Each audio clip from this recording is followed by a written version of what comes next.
7వ వచనము. ఇక కాలము బహు కొంచెముగా ఉన్నది, వచ్చుచున్నవాడు ఆలస్యము చేయక వచ్చును. ఆమేన్. ఈ సంవత్సర వాగ్దానము 2 కొరింథీయులకు రాసిన పత్రిక 8వ అధ్యాయము 9వ వచనము. మీరు మన ప్రభువైన యేసుక్రీస్తు కృపను ఎరుగుదురు కదా. ఆయన ధనవంతుడై ఉండి మీరు తన దారిద్ర్యము వలన ధనవంతులు కావాలని మీ నిమిత్తము దరిద్రుడాయను. ఆమేన్. ఆమేన్. ఆమేన్. ఆమేన్. దేవునికి మహిమ కలుగును గాక. చదవబడినటువంటి వాగ్దానములు దేవుడు మన జీవితంలో అనునిత్యము నెరవేరుస్తూ సఫలపరుస్తూ మనల్ని కాచి కాపాడుతున్న విధానాన్ని బట్టి మొదటిగా దేవునికి కృతజ్ఞతాస్తుతులు చెల్లించుకుంటూ నేటి దీవెనలతో మనందరినీ దీవించి కాచి కాపాడును గాక. ఆమేన్. ఆమేన్. రండి, మరి ప్రశస్తమైనటువంటి సమయంలోకి వచ్చి ఉన్నాము. ఈరోజు మనకి వాక్య సందేశాన్ని అందజేయడానికి గ్రేస్ మనోరంజని పాస్టమ్మ గారు సిద్ధపడి ఉన్నారు. సమయాన్ని అమ్మగారికి ఇద్దాము. అమ్మ, వందనాలండి. 6:10 వరకు మీకు సమయం ఉంటుంది. వాక్య సందేశాన్ని అందజేయవలసిందిగా ప్రేమపూర్వక ఆహ్వానము. వందనాలమ్మా. ప్రభు ఘనమైన నామానికి వేలాది వేల స్తుతులు, స్తోత్రాలు. ఈ వేకువ సమయమున సజీవ లెక్కలో చేర్చి మీతో వాక్యం పంచుకోవటానికి ప్రభు నాయకుడిగా చూపిన మహోన్నతమైన ఉచిత కృపా కనికరం బట్టి స్తుతులు, స్తోత్రాలు చెల్లిస్తుంటున్నాను. చేరి వచ్చిన ప్రతి ఒక్కరికి ప్రభు పేరట శుభాభివందనాలు. దేవుని యొక్క వాక్యమును కొంతసేపు ధ్యానం చేసుకుందాము. యోహాను సువార్త 5వ అధ్యాయము మొదటి 9 వచనాలలో 6వ వచనము చదువుకుందాము. యోహాను సువార్త 5వ అధ్యాయము 6వ వచనము 2వ ఆఖరి భాగం చదువుకుందాము. వాడప్పటికీ బహుకాలం నుండి ఆ స్థితిలో ఉన్నాడని ఎరిగి, వాడప్పటికీ బహుకాలము నుండి ఆ స్థితిలో ఉన్నాడని ఎరిగి. ఈ 5వ అధ్యాయము మొదటి 9 వచనాలు మనము చిన్న కథగా చెప్పుకుంటే, మొదట ప్రార్థన చేసుకుందాము. చిన్న ప్రార్థన చేసుకుని వాక్యం లేకొద్దాము. పరిశుద్ధుడైన మా పరలోకపు తండ్రి, అత్యంత కృపాసత్య సంపూర్ణుడా, ఈ శ్రేష్టమైన ఉదయకాల సమయాన్ని మాకు అనుగ్రహించి మమ్మల్ని చిన్న మందగా మన చేర్చిన తండ్రి, మీ పరిశుద్ధ నామం స్తుతించి ఆరాధించి మహిమపరిచి వాక్యము మా తండ్రి వాక్యం చేత హెచ్చరింపబడటానికి మా అందరిలో చూపిన చాలినంత కృపను బట్టి స్తోత్రాలు చెల్లిస్తూ మమ్మల్ని అప్పగించుకుంటున్నాం. నాయన పరిశుద్ధుడా, పరలోకపు తండ్రి, మీ ఆత్మ కుమ్మరింపు అనుగ్రహించమని, ఆత్మచేత నింపబడి నూతన పరచబడి మా పరలోకపు తండ్రి మీ మహిమ గల నామానికి గొప్ప సాక్షులుగా జీవించడానికి మా అందరి కృప చూపమని ప్రతిమాలుకుంటూ, వాక్యం ద్వారా మీరు మాట్లాడేందుకు వేలాది వేల స్తోత్రాలు చెల్లిస్తూ, అల్పరాలు నేను శిలువ చాటున మరుగుపరిచి గొప్ప దేవ పరలోకపు తండ్రి మీరే మాట్లాడమని, మా ఎడల మీ నిత్యమైన శాశ్వతమైన ప్రేమ దయా కనికరం వల్ల మమ్మల్ని జీవింపచేయమని బ్రతిమాలుకుంటూ మమ్మల్ని మీ పరిశుద్ధ హస్తాలకు అప్పగించుకుంటూ ప్రభువైన యేసుక్రీస్తు పేరిట ప్రార్థించి పెట్టుకుంటున్నాం తండ్రి. ఆమేన్. ఆమేన్. మరి ఈ చిన్న వాక్య భాగాన్ని మనము ఒక చిన్న కథగా చెప్పుకుంటే, అక్కడ ఒక బెతెస్దా అనే కోనేరు ఉన్నట్లు, ఆ కోనేరుకు 5 మంటపాలు ఉన్నట్లు, అక్కడ ప్రతిరోజు ఒక దేవదూత కోనేటి నీరు కదిలించినప్పుడు ఎవరైతే అక్కడ ఆ నీటిలో ప్రవేశిస్తారో వాళ్ళు సంపూర్ణ స్వస్థత పొందుతారని, మరి 5 మంటపాలలో విపరీతంగా నానావిధ రోగములతో వ్యాధిగ్రస్తులైన వారందరూ గుంపులుగా పడి ఉన్నారని వాక్య భాగం ఇది. చిన్న కథగా చెప్పుకుంటే మరి అందులో సంక్షిప్తంగా ఇమిడి ఉన్నటువంటి వాక్య అర్థం అది, భావం అది.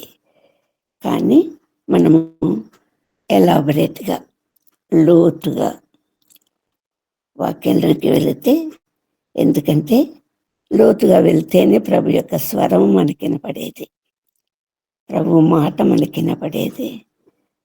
ఆ లోతైన జలములలో లోతైన ప్రభు స్వరం యొక్క వినబడే స్వరాన్ని లోతుగా వెళ్తేనే మనం ప్రభు స్వరం వినగలుగుతాము. లోతైన జలములలో లోతున వినబడు స్వరమా, లోబడుటను నేర్పించి లోపమును సవరించి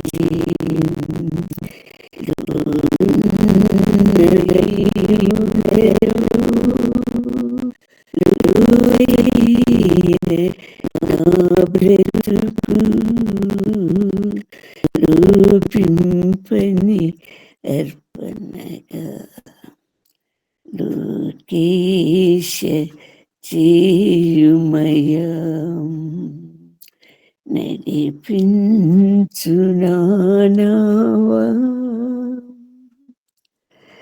లాస్ట్ ట్యూస్డే మరి సిలోయమను కోనేటిలో ప్రభు జరిపించినటువంటి గొప్ప కార్యము, పంపబడినటువంటి దేవుని చేత పంపబడినటువంటి ప్రభు పుట్టుగురుడివాడైనటువంటి బర్తిమేయును స్వస్థపరిచినటువంటి విధానము మనం చూసించున్నాము.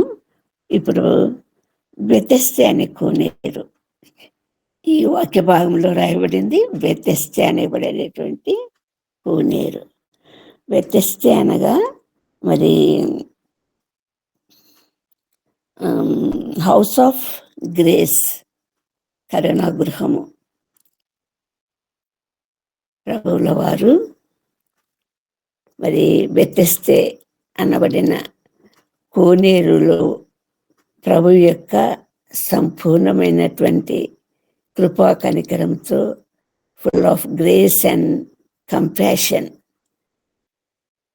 ఈ లోకంలోకి రావటానికి, లేకపోతే పంపబడటానికి కారణం ఏంటంటే సంపూర్ణమైనటువంటి విమోచన, విడుదల, కుంటివారిని, గుడ్డివారిని, అంగహీనులను, సమస్తమైనటువంటి వ్యాధిగ్రస్తులను శుద్ధీకరించటానికి, విమోచించటానికి, విడుదల చేయటానికి అన్నటువంటి పరిశుద్ధ సత్యము మనమంతా ఎరిగినటువంటి వారమే. మరి ఇక్కడ కనిపిస్తున్నటువంటి శ్రేష్టమైనటువంటి విషయం ఏంటంటే ఈ బెతెస్దా అనబడిన కోనేరును మరి ఆర్కియాలజిస్ట్ దీని గురించినటువంటి పరిశోధన జరిగినప్పుడు ఇట్లాంటి కోనేరులు 2 కనపడ్డాయంట. 2 పూల్స్, ఒకటి 55 అడుగులు, రెండవది 65 అడుగుల కొలతలతో ఉన్నటువంటి ఆ పూల్స్లో 55 అడుగుల కోనేరుకు మాత్రము 5 మంటపాలు ఉన్నట్లు కనుగొన్నారు. కాబట్టి అది బెతెస్దా కోనేరుగా నిర్ధారణ చేయటం జరిగింది. దీంట్లోని ప్రాముఖ్యత ఏంటంటే దాన్ని బట్టిగా గుర్తించగలిగారంటే దానికి ఉన్నటువంటి 5 మంటపాలు అంటే లోగిళ్ళు. మనము మన భాషలో చెప్పుకోవాలంటే వరండా లాంటివి, పోర్టికోస్ ఇలాంటివి 5 కనిపించటం జరిగింది. అక్కడ ఉన్నది ఆ 5 మంటపాలలో కూడా గుంపులుగా మరి విస్తారంగా వ్యాధిగ్రస్తులు, గుడ్డివారు, కుంటివారు, గుర్తు చేయగలవారు, అంగహీనులు అందరూ కూడా అక్కడ గుంపులుగా పడి ఉన్నటువంటి పరిస్థితి మనం చూస్తుంటున్నాము. మరి ఈ బెతెస్దా అనబడినటువంటి కోనేరులో జరిగేటటువంటి ఈ స్వస్థత మనము బాహ్యంగా చూస్తే ఒక దూత నీరు కదిలించినప్పుడు ఎవరైతే ముందుగా దాంట్లో ప్రవేశిస్తారో వారికి సంపూర్ణ స్వస్థత కలగటము అన్నది మనము గమనిస్తున్నటువంటి విషయము. కాకపోతే ఈ స్వస్థతలో అక్కడ జరిగే విషయాలలో ఆధ్యాత్మికంగా ఆత్మీయంగా మనం పరిశీలించి చూసినప్పుడు మొట్టమొదట మనం గుర్తిస్తుంటున్నది ఏంటంటే నీరు అన్నిటిలో దిగగలిగినప్పుడు నీరు అన్నది మనకు దీనికి ఆస్కారంగా లేకపోతే సాదృశ్యంగా ఉందంటే శుద్ధీకరణము. ఆ శుద్ధీకరణం అన్నది మరి ఆత్మీయంగా చూస్తే బాప్తిస్మానికి గుర్తు. మనం చూస్తుంటున్నాము నయమాను సేనాధిపతి కుష్ఠరోగంతో బాధపడేటటువంటి అతను ఎలీషా ఆజ్ఞాపించినట్లుగా నదికి వెళ్ళి 7 మార్లు మునిగినప్పుడు సంపూర్ణ స్వస్థత.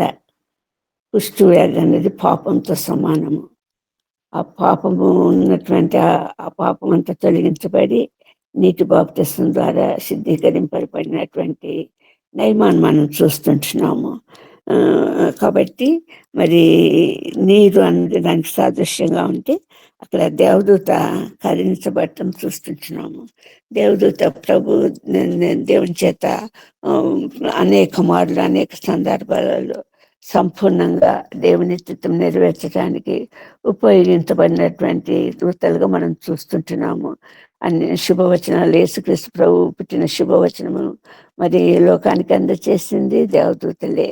మరి విలువైన ఆశ్చర్యకరమైన అద్భుతకరమైన సమాచారాలు మరియకు ఎలిజబెత్కు అందచేసింది మరి దేవదూతలే. ఇలాంటి సందర్భంగా అనేక దర్శనాలలో కూడా మనం యాకోబుని చూసిన యెహెజ్కేలుని చూసిన వారి దర్శనాలలో ప్రభువును చూడటం జరగటము దేవదూతల ద్వారానే జరిగింది.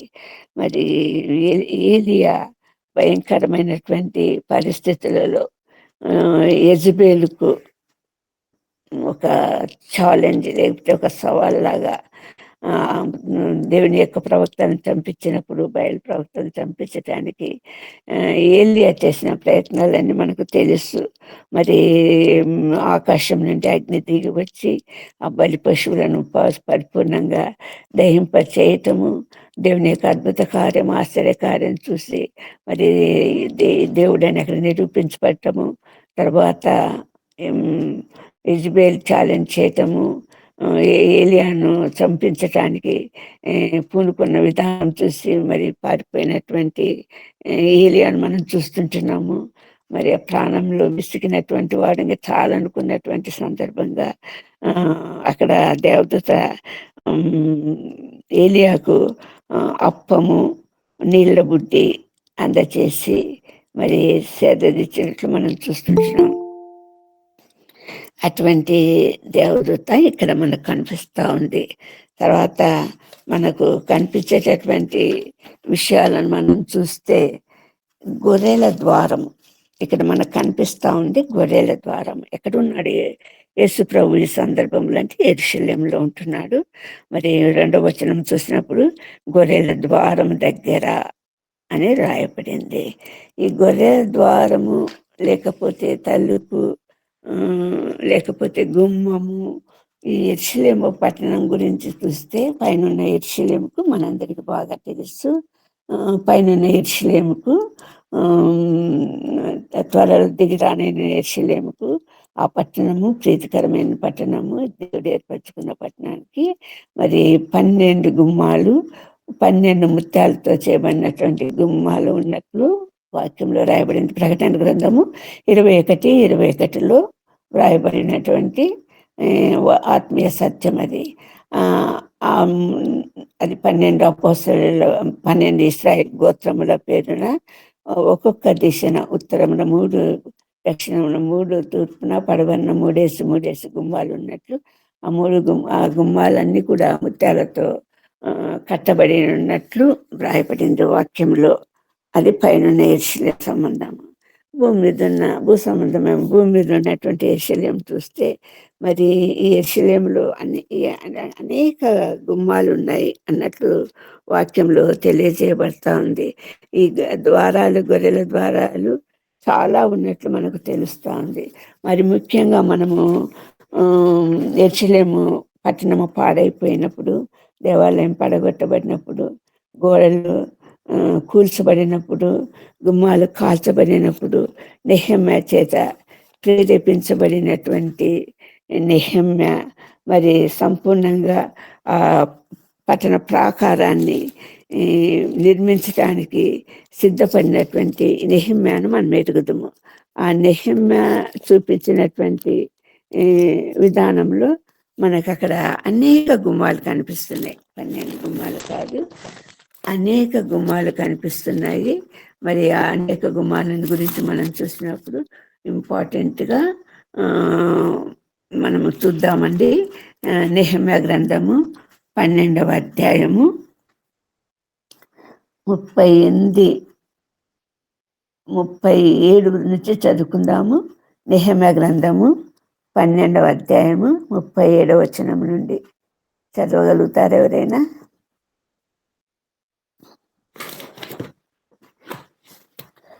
నెహెమ్యా 12:37 నుండి.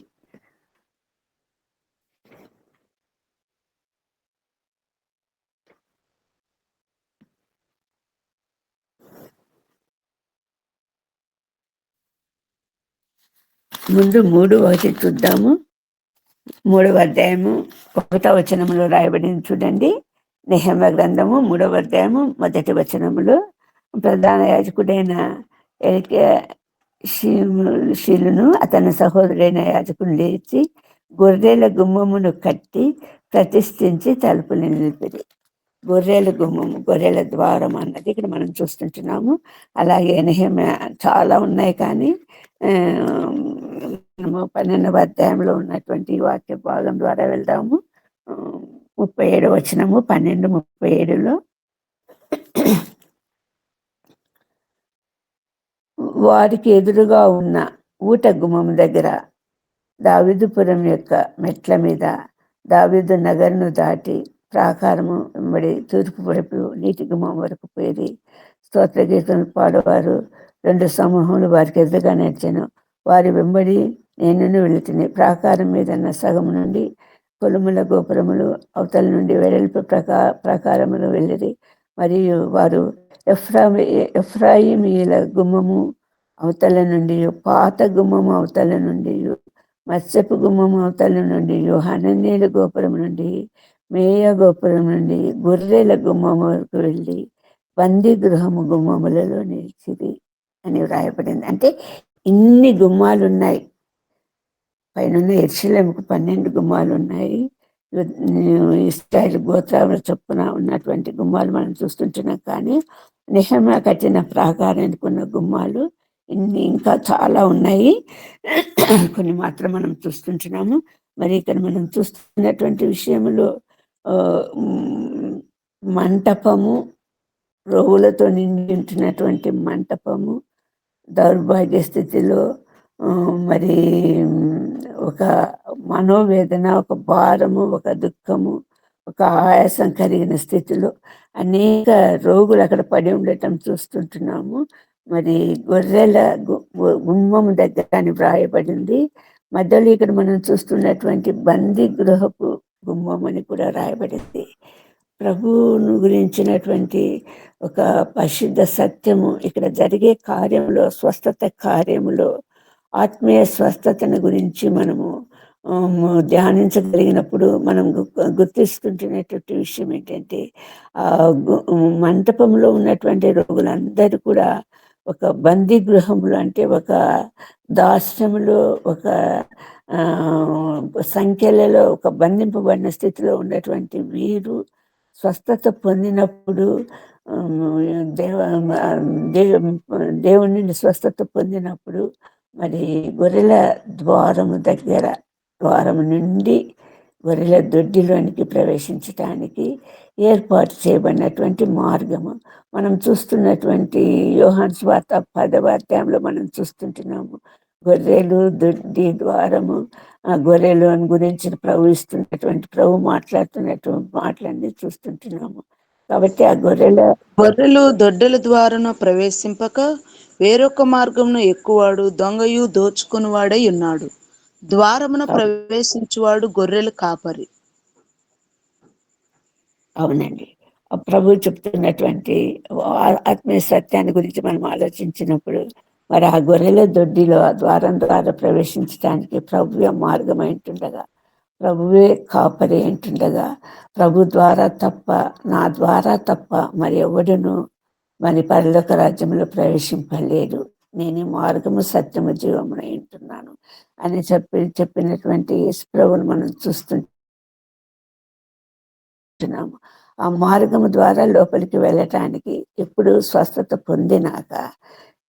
పొందినాక మరి గొర్రెల గుమ్మము, లేకపోతే గొర్రెల ద్వారము, లేకపోతే ప్రభు అయిన యేసుక్రీస్తు ద్వారా మరి యెరూషలేము పట్టణంలోనికి ప్రవేశింపటానికి వీలు చూపినటువంటి పైనున్న యెరూషలేము పట్టణము, దేవుడు ఏర్పరచుకున్నటువంటి యెరూషలేము పట్టణము పరలోక రాజ్యంలోనికి ప్రవేశించటానికి చూపిస్తున్నటువంటి మార్గము, దారి అయి ఉంటుండగా, మరి ఈ గుమ్మానికి ఉన్నటువంటి ఆ ప్రత్యేక శ్రేష్టమైనటువంటి విషయాన్ని మనము చూస్తుంటున్నాము. మరి అనేక మార్గాలు, అనేక ద్వారాలు ఉన్నప్పటికీ కూడా ఇక్కడ ప్రభు చూపిస్తున్నటువంటి ఈ మార్గాన్ని మనము ఖచ్చితంగా మరి స్పష్టంగా గ్రహించగలిగినటువంటి స్థితిలోనికి మనము రావాలి. ఇక్కడ జరుగుతున్నటువంటి విషయంలో మనం చూస్తున్నట్లుగా మరి ఆ మార్గం గుండా ప్రవేశింపబడేటటువంటి యేసుక్రీస్తు ప్రభు ద్వారా ప్రవేశించబడేటటువంటి ఏర్పరచబడినటువంటి మార్గం ఉంటున్నది. మనము ఇంకా ముందుకెళ్తే ఈ యోహాను సువార్త 5వ అధ్యాయంలో మనము ముందుకెళ్ళగలిగినటువంటి పరిస్థితులలో మనం గుర్తించగలిగినటువంటి విషయాలను మనం చూస్తే, అక్కడ యెరూషలేములో గొర్రెల ద్వారము దగ్గర హెబ్రీ భాషలో బెతెస్దా అనబడిన యొక్క కోనేరు కలదు. దానికి 5 మండపములు కలవు. చాలమ్మా 5వ వచనం నుండి చదువు. 5వ వచనం. అక్కడ 38 ఏండ్ల నుండి వ్యాధి గల యొక్క మనుషుడెను ఉండెను. యేసు వాడు పడియుండుట చూచి వాడప్పటికి బహుకాలము నుండి ఆ స్థితిలో ఉన్నాడని ఎరిగి స్వస్థపడగోరుచున్నావా అని వారిని అడగగా, చాలమ్మా చాలు. ఇక్కడ మనము కనపరుస్తున్నటువంటి విషయాలను చూస్తే, అక్కడ ప్రభు ఎవరిని చూస్తున్నాడు? ప్రభు ఎక్కడ ఉంటున్నాడు? గొర్రెల ద్వారం దగ్గర ఉంటున్నాడు, బెతెస్దా కోనేటి దగ్గర ఉంటున్నాడు. అక్కడ ఎవరిని చూస్తుంటున్నాడు ప్రభు? 38 ఏళ్ళ నుండి వ్యాధి గల ఒక మనిషిని చూస్తుంటున్నాడు. ఆ మనిషిని చూస్తూనే వాడు పడి ఉండుట చూచి వాడప్పటికి బహుకాలం నుండి ఆ స్థితిలో ఉన్నాడని ఎదిగి, వాని యొక్క స్థితిగతులను ప్రభు చూస్తూనే గుర్తించినట్లు, గ్రహించినట్లు మనం చూస్తుంటున్నాము. బహుకాలం నుండి ఆ స్థితిలో ఉన్నాడని ఎదిగి, అవును, పరలోకపు తండ్రి, పరిశుద్ధైన ప్రభువు, మన కొరకు పంపబడినటువంటి ఆ ప్రభువు మరి సిలోయమును కోనేటిలో అంధకారంలో, గాఢ అంధకారంలో, కటిక చీకట్లో పుట్టు గుడ్డివాడైనటువంటి మనిషిని మరి స్వస్థపరిచినటువంటి ప్రభు, ఆ జిగిట గల దొంగ ఊబి నుండి లేవనెత్తినటువంటి ప్రభు మరి ఇక్కడ చూస్తున్నటువంటి విషయంలో, ఇక్కడ ఒక దౌర్భాగ్య స్థితిలో, ఒక దీన స్థితిలో, ఒక హీన స్థితిలో ఎంతగా మనుషులు వేదన చెందుతున్నాడు, ఎంతగా బాధపడుతుంటున్నాడో, ఒకరు తీసుకొస్తే తప్ప ఆ ప్రదేశాన్ని చేరలేనటువంటి స్థితిలో ఉంటున్నాడు. వాడు పడి ఉండుట చూచి అంటున్నాడు వాక్యంలో, ప్రభు చూచి అంటున్నాడు. అప్పటికి బహుకాలం నుండి ఆ స్థితిలో ఉన్నాడని ఎరిగినటువంటి ప్రభువును మనం ఇక్కడ చూస్తుంటున్నాము. అవును, ఆనాడు 38 ఏళ్ళ నుండి వ్యాధి గలవాన్ని చూసిన ప్రభు ఈనాడు మనల్ని కూడా చూస్తుంటున్నాను. మన మన మన ప్రతి ఆలోచన ఆయన ఎరుగును, ప్రతి తలంపు ఆయన ఎరుగును. మనలో తలంపు పుట్టక మునిపే ఆ తలంపును ఆయన ఎరుగుతున్నటువంటి ప్రభు మనం కూర్చుండిట చూస్తుంటున్నాడు, లేచుట చూస్తుంటున్నాడు. ఒకసారి 139వ కీర్తనకు వద్దాము. 139వ కీర్తనకు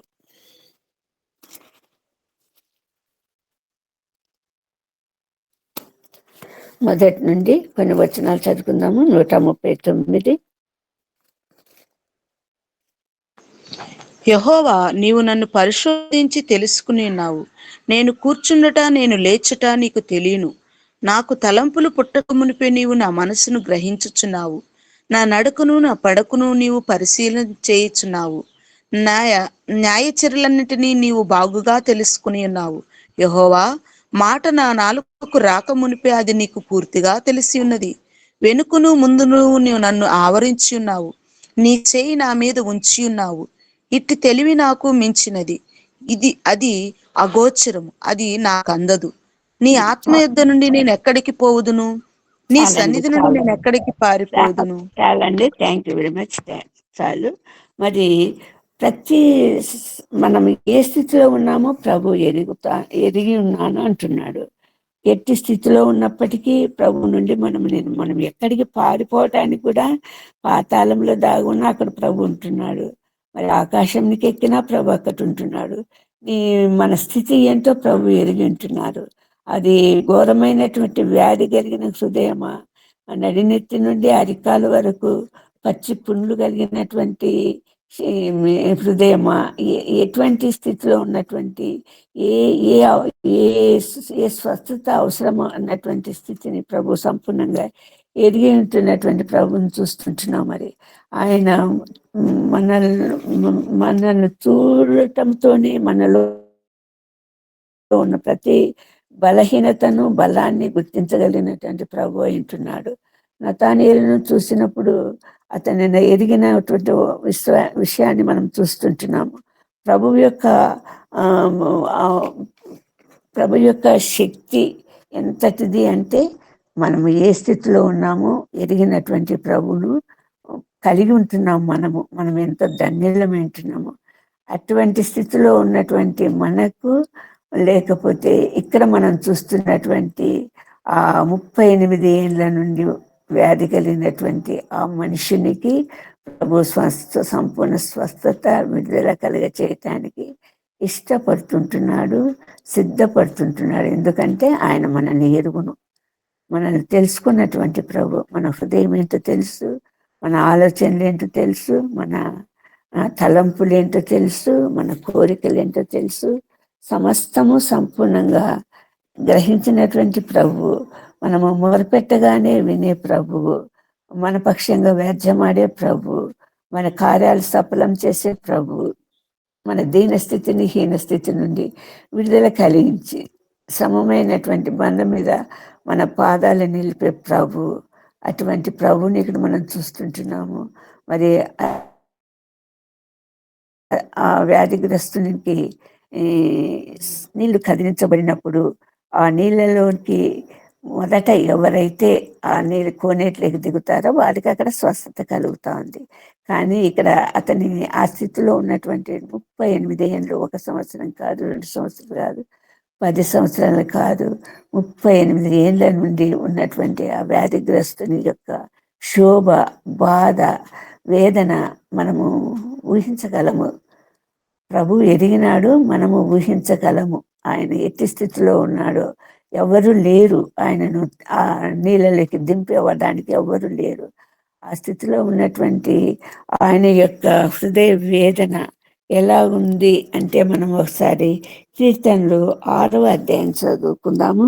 కీర్తనలు 6వ అధ్యాయం చూస్తే ఆ దావీదు పొందినటువంటి బాధ అంతా కూడా ఈ వ్యాధిగ్రస్తుడు పొందినట్లుగా మనము చూడగలుగుతుంటాం. చూడండి, కీర్తనలు 6వ అధ్యాయము. విచారము చేత నా కన్నులు గుంటలు పడుచున్నవి, నాకు బాధ కలిగిన వారి చేత అవి చివికి ఉన్నవి. చూద్దామా. యెహోవా నా రోదన ధ్వని విని ఉన్నాడు. పాపము చేయువారులారా, మీరందరూ నా యొద్ద నుండి తొలగిపోవుడి.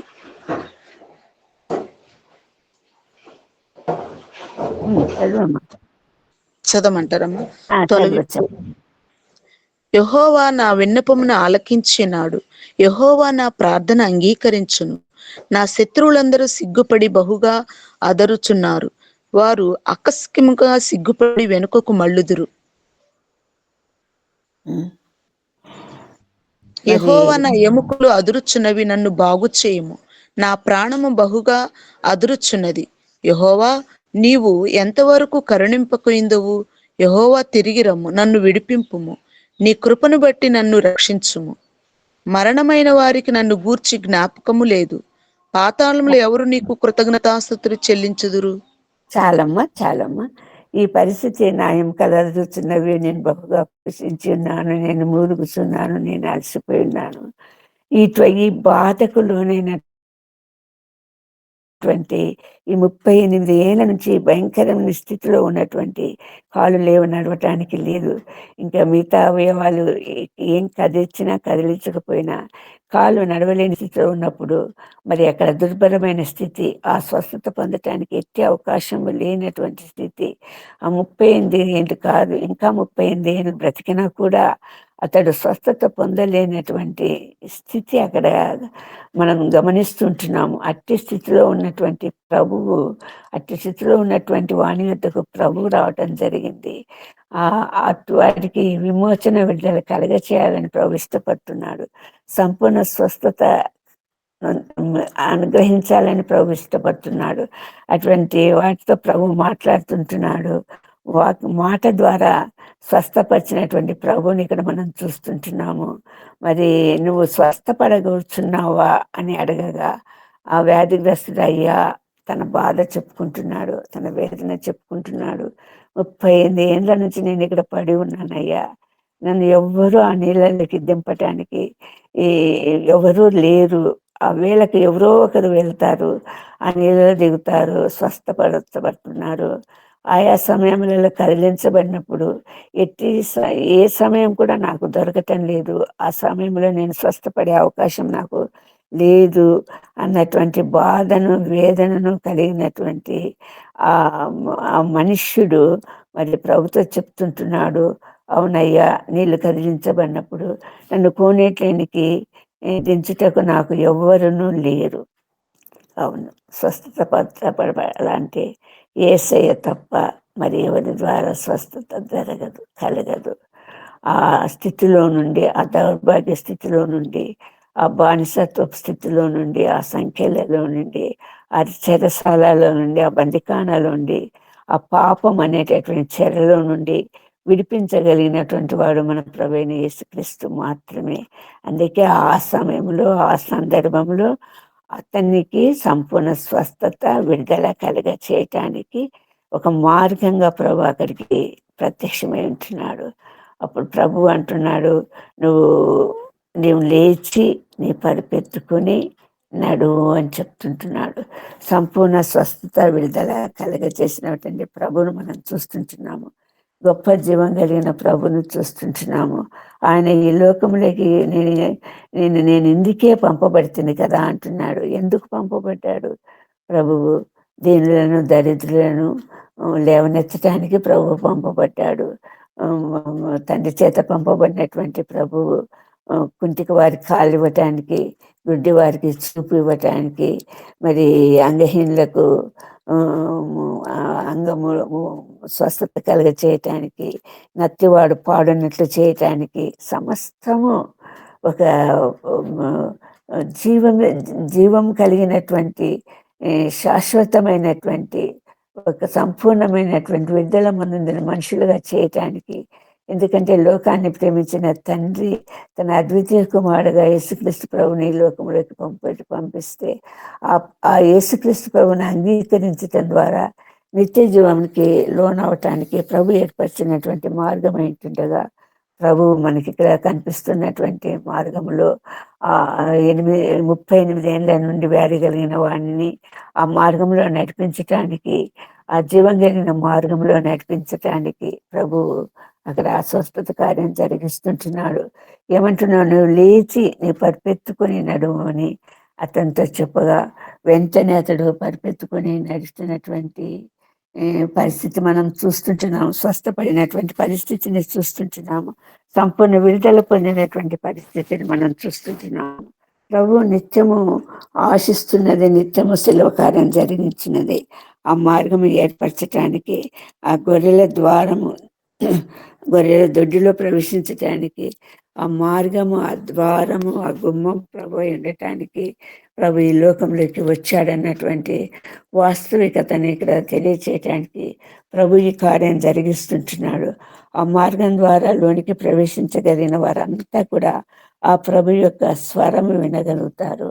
ఆయన పేరు పెట్టి పిలిచినప్పుడు ఆ స్వరం విని ప్రభుతో ఉండటానికి, ప్రభుత్వం నడవటానికి, మరి ప్రభు యొక్క సహవాసంలో ఉండటానికి, మరి ఒక పరిశుద్ధమైనటువంటి మార్గంలోనికి నడిపించినప్పుడు నూతన ఉత్సాహంతో, నూతన జీవంతో మనము చూస్తున్న అనేక సందర్భాలలో అనేక మంది రోగులను విడుదల చేసినప్పుడు శృంగారమున దేవాలయం వద్ద పడి ఉన్నటువంటి వారి పేతురు యోహాను స్వస్థపరిచినప్పుడు వాడు ఎగురుతూ దుమ్ముకుతూ నడుస్తూ దేవుని యొక్క ఆలయంలో ప్రవేశించినట్లు, వారి చేతులు పట్టుకొని వారితో కలిసి నిలిచి ఉన్నట్లు, వారి సహవాసంలో ముందుకు సాగినట్లు మనం చూస్తుంటున్నాము.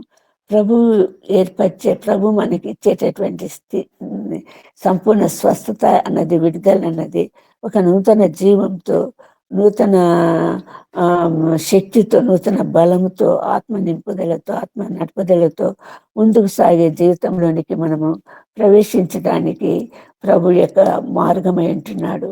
ఆయన మార్గం, ఆయన జీవం, ఆయన సత్యమై ఉంటున్నటువంటి ప్రభువు మరి ఆ మార్గంలో మనం నడవాలని ఇష్టపడుతుంటున్నాడు. ఆత్మీయ స్వస్థతను అందాలని ఇష్టపడుతుంటున్నాడు. నడినెత్తి నుండి అరికాల వరకు ఆయన పరిశుద్ధ రక్తం చేత ప్రోక్షింపబడి, శుద్ధి చేయబడి, సంపూర్ణ స్వస్థత విడుదల పొందినటువంటి వారు ప్రభు యొక్క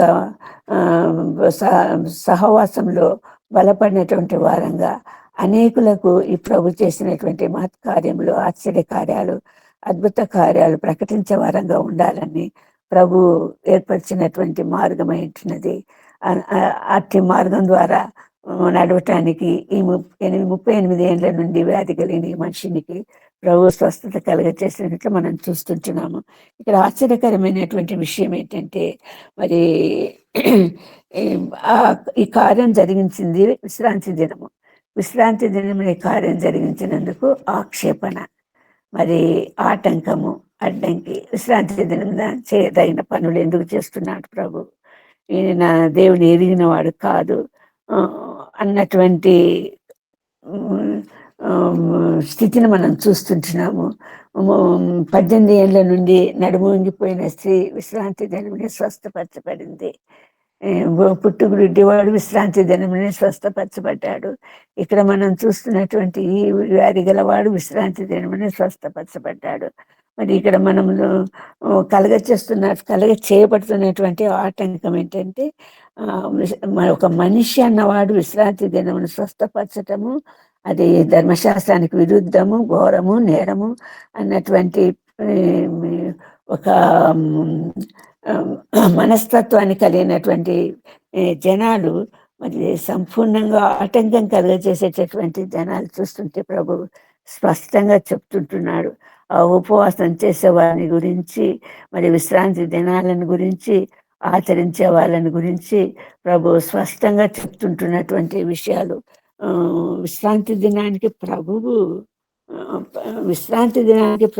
నాను నేను అంటున్నాడు. ఒకసారి మత్తయి రాసిన సువార్త 10వ అధ్యాయంలోనికి వస్తే, మత్తయి రాసిన సువార్త 10వ అధ్యాయము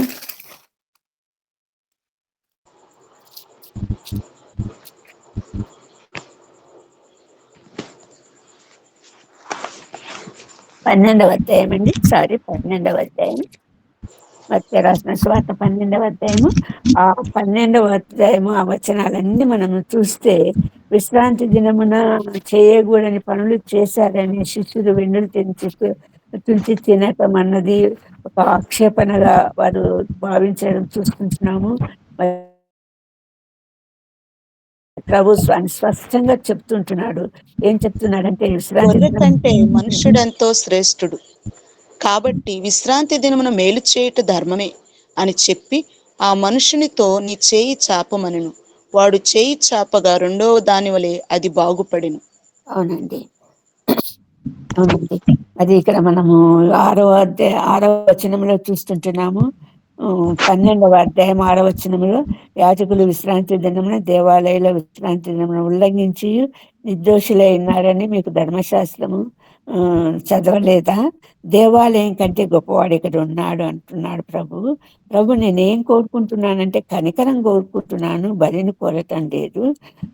కాబట్టి మనుష్య కుమారుడు విశ్రాంతి దినానికి ప్రభు ఎన్నాడు కాబట్టి ఈ కార్యములు చేయటం, విశ్రాంతి దినం చేయటం అన్నది ఒక నేరము, ఘోరం కాదన్న వాస్తవాన్ని వారికి అర్థం చేయించడానికి ప్రభు మాట్లాడుతూ ఉంటున్నాడు.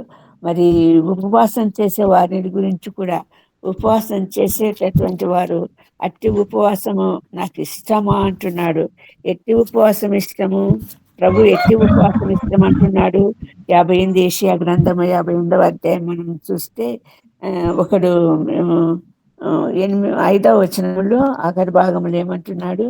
జమ్ము వెళ్ళి 5వ వచనం చదవమ్మా. 5 నుంచి 6, 7, 8 చాలు. 5, 6, 7, 8. అట్టి ఉపవాసం నాకు అనుకున్నా, మనుష్యుడు తన ప్రాణమును బాధపరచుకోవలసిన దినము అట్టిదేనా? ఒకడు జమ్ము వల్లే తలవంచుకొని గోనె పట్ట కట్టుకొని బూడిద పరుచుకొని కూర్చున్నట్టు ఉపవాసమా? అట్టి ఉపవాసం యెహోవాకు ప్రీతికరమని మీరు అనుకుందురా? దుర్మార్గులు కట్టిన కట్లను విప్పుటయు, కాడిమాను మేకులు తీయుటయు, బాధింపబడిన వారిని విడిపించుటయు, ప్రతి కాడిని విరగొట్టుటయు నేను ఏర్పరచుకున్న ఉపవాసం కదా. చదవండి. నీ ఆహారంకు ఆకలి కొనిన వారికి పెట్టుటయు, నీ రక్త సంబంధికి ముఖము తప్పించుకొనుట ఇండుటయు, దిక్కుమాలిన బీదలను నీ ఇంట చేర్చుకొనుటయు, వస్త్రహీనుడు నీకు కనబడినప్పుడు వానికి వస్త్రములు ఇచ్చుటయు, ఇదే కదా నాకు ఇష్టమైన ఉపవాసము. అలాగున్న చాలండి. కాబట్టి వ్యక్తమైనటువంటి ఉపవాసాలు, వ్యక్తమైనటువంటి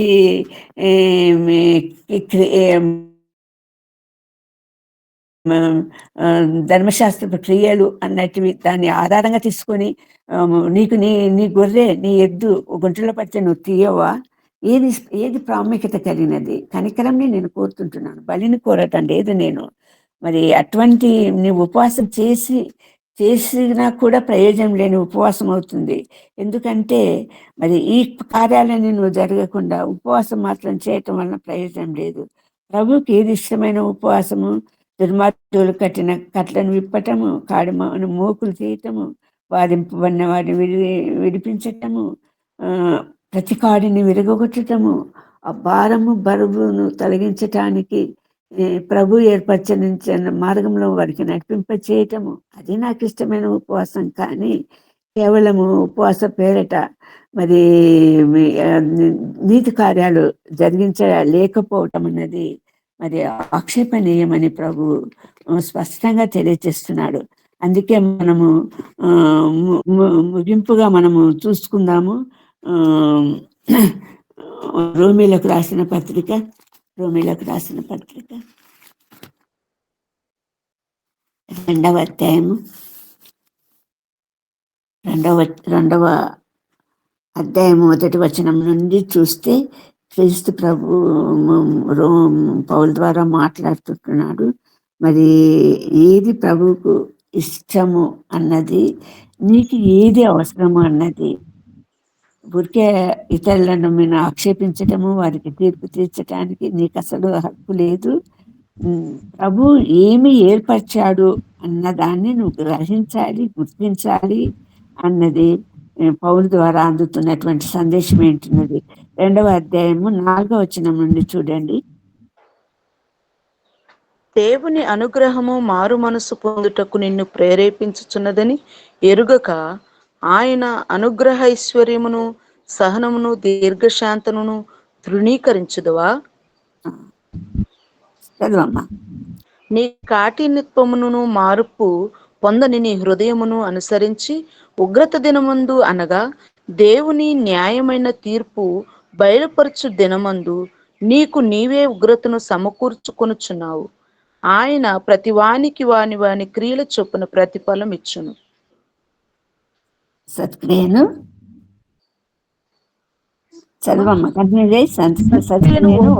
చేయొచ్చు, మహిమను, ఘనతను, అక్షయతను వెతుకువారికి నిత్య జీవమునిచ్చును. అయితే భేదములు పుట్టించు సత్యమునకు లోబడక దుర్నీతికి లోబడి వారి మీదికి దేవుని ఉగ్రతయు దౌర్యమును వచ్చును. రౌద్రమును వచ్చును.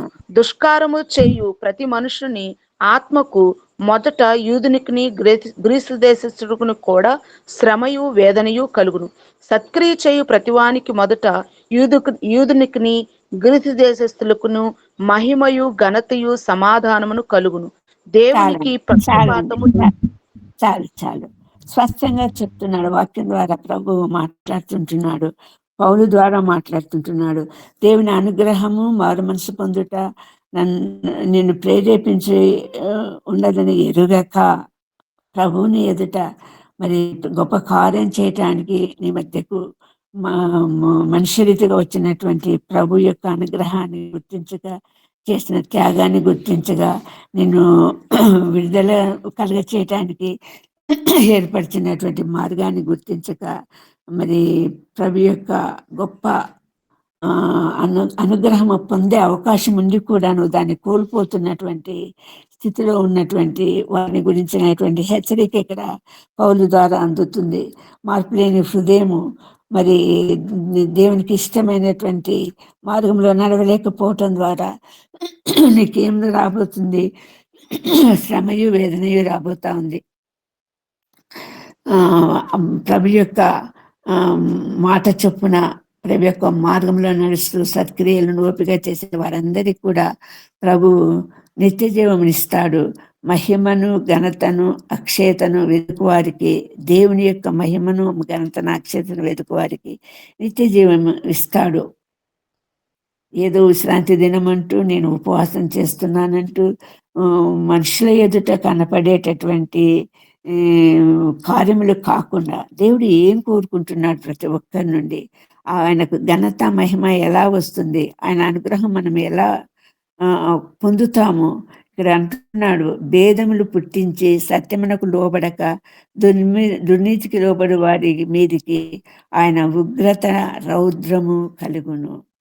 ఈ శాస్త్రులు, పరిసయ్యులు, ఆనాటి శాస్త్రులు, పరిసయ్యులు, ఈనాటి శాస్త్రులు, పరిసయ్యుల రూపంలో ఉన్నటువంటి అందరినీ కూడా ప్రభు హెచ్చరిస్తుంటున్నాడు. ఇట్లాంటి చిన్నటి వాటిని ఆధారం తీసుకొని దేవుని యొక్క సత్క్రియలు చేయకుండా ఆపటం ద్వారా నువ్వు మహా ఉగ్రతకు లోనవుతావు. దేవుని కార్యాలు చేయలేకపోతే నువ్వు దేవుడు ఇచ్చే తీర్పునకు నువ్వు లోనవుతావు. ప్రతిదానికి ప్రభు తీర్పు తెచ్చడానికి ప్రభు సిద్ధంగా ఉంటున్నాడు. సత్క్రియ చేయి ప్రతివానికి మొదట యూదునికి, హెల్లెనీయునికి కూడా మహిమయు, ఘనతయు, సమాధానం కలుగును. దేవుడు అనుగ్రహించి గొప్ప ఆశీర్వాదాలు పొందగలుగుతాము. దేవుడు ప్రభు ఎందుకు ఈ లోకంలోకి వచ్చాడు? ఉంచబడినటువంటి మార్గం ఏంటి? చూపిస్తున్నటువంటి మార్గం ఏంటి? నడవలసిన తీరు ఏంటి? మాట్లాడవలసిన విధానం ఏంటి? ప్రకటించవలసిన విషయం ఏంటి?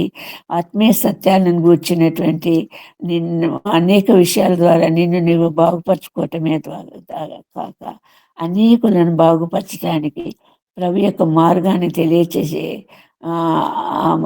అనుగ్రహము ప్రభుని చేసి ఉంటుండగా ఆ అనుగ్రహాన్ని పోగొట్టుకొని శాపగ్రస్తులు కాకూడదు అన్నటువంటి వాస్తవికతను ప్రభు ఈరోజు మన ముందు చుట్టుంటున్నాడు. అట్టి కృప పొందినటువంటి వారంగా మనము దేవుడు ప్రభు మన ఏళ్ళలో ఆశించిన రీతిగా మన జీవితాలలో ముందుకు సాగుతూ అనేకులకు ఆశీర్వాదకారకంగా ఉండటానికి ప్రభు మన అందరిలా చాలినంత తన కృప కుమ్మరించును కాక. దేవుడి కొద్ది వాక్యం దీవించి ఆశీర్వదించును కాక. ఆమేన్, ఆమేన్, ఆమేన్, ఆమేన్. వాడప్పటికీ బహుకాలం నుండి ఆ స్థితిలో ఉన్నాడని ఎరిగి 38 ఏండ్లు బహుదీర్ఘకాలం, ఒక లైఫ్ టైం, సుదీర్ఘకాలం అవసాన దశలో స్వస్థత పొందుకొనుట. 38 ఏండ్లు రోగమునకు రోగి అయి ఉన్నాడని బెతెస్దా కోనేటికి వెళ్తే ఆయా సమయాలలో నీళ్లు కదిలించబడినప్పుడు స్వస్థత పొందుకోవచ్చు అని తెలిసి ఎరిగి, అయితే అప్పటికే రోగి 38 ఏళ్ళ పూర్వమే రోగి. ఎవరు స్వస్థపరచలా చాలరని దేవదూత నీళ్లను కదిలించినప్పుడు మాత్రమే స్వస్థత పొందుకోగలనని అప్పటికే రోగి అయి ఉన్నవాడు, అప్పటికే వ్యాధి అనుభవించువాడు, కరుణామయుడు,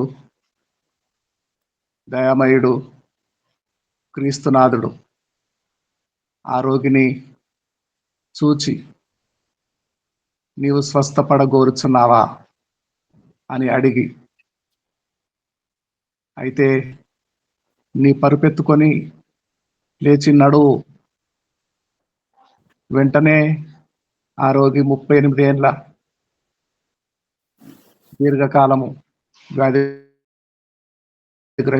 ఉన్నవాడు, 38 ఏళ్లకు పూర్వమే వ్యాధిగ్రస్తుడై ఉన్నవాడు సైతము దిగ్గున లేచి పరుపెత్తుకొని నడుచుట. గొప్ప అద్భుతమే జరిగింది బెతెస్దా కోనేరులో ఉన్న రోగులందరూ జీవప్రదాతను, జీవమై ఉన్న యేసును వెంబడించారు. అద్భుతమైన వాక్యము, విలువైన సందేశము మన మధ్యలో పంచిన అమ్మగారికి నిండుగా హృదయపూర్వకమైన వందనాలు తెలియచేస్తున్నాను. వందనాలండి. గాడ్ బ్లెస్ యు అమ్మా. మనలో ఎవరైనా ఒక మాట ప్రార్థన చేస్తారా? సర్వలోకమును సృష్టించినటువంటి దేవా నీకు వందనాలు. అద్భుతమైనటువంటి వాక్య సందేశాన్ని ఇచ్చినటువంటి తండ్రి వందనాలు. నీవు స్వస్థత పొందగోరుచున్నావా అని మనల్ని అడుగుతున్నటువంటి దేవా నీకు వందనాలు. మాకు ఇచ్చినటువంటి సందేశం మా స్వస్థత కోసమే నీవు ఆ ఘన కార్యాన్ని చేసావు నాయన, స్వస్థత కార్యాన్ని. అటువంటి స్వస్థత మాకందరికి లభించినందుకు వందనాలు. ఈ దినం చక్కని వాక్య సందేశాన్ని మాకు అందజేసినందుకు వందనాలు. మా మనసులో నాటుకునేటువంటి భాగ్యాన్ని అనుగ్రహించిన తండ్రి నీకు వందనాలు. ఈ మీట్లో ఉండేటటువంటి ప్రతి ఒక్కరికి కూడాను స్వస్థతను అనుగ్రహించండి, కుటుంబానికి స్వస్థతనివ్వండి, ప్రతి ఒక్కరి జీవితంలో స్వస్థతనివ్వండి. క్రైస్తవ విశ్వాసులందరికీ స్వస్థతను అనుగ్రహించి, మంచి మనసును అనుగ్రహించి, ఐక్యతను అనుగ్రహించి, అందరం కలిసి జీవించి భాగ్యాన్ని అనుగ్రహించండి. ఆ రోగులందరూ కలిసి యేసయ్యను వెంబడించినట్లే ఈ సమాజం అంతా కూడా నీ వెంట నడిచేటటువంటి మహద్భాగ్యాన్ని అనుగ్రహించి, ఆ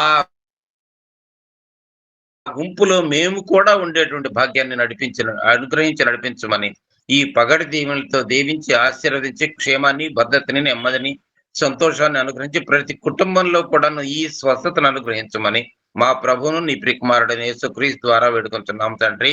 ఆమేన్. ఆమేన్. ఆమేన్. ఇప్పుడు ప్రభు నేర్పిన ప్రార్థన చెప్తున్నామండి. ప్రభు నేర్పిన ప్రార్థన.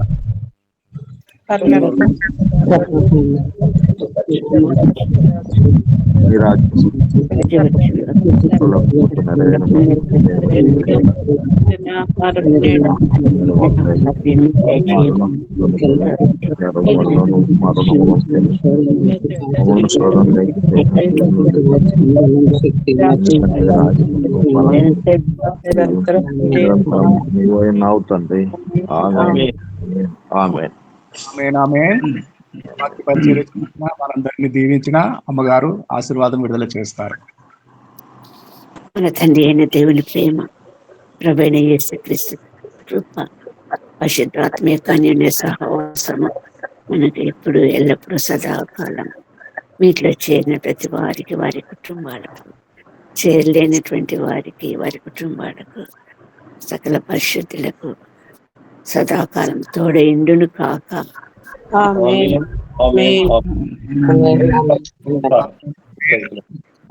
పేరు పేరు వరుసన ప్రతి ఒక్కరికి పేరిట వందనములు.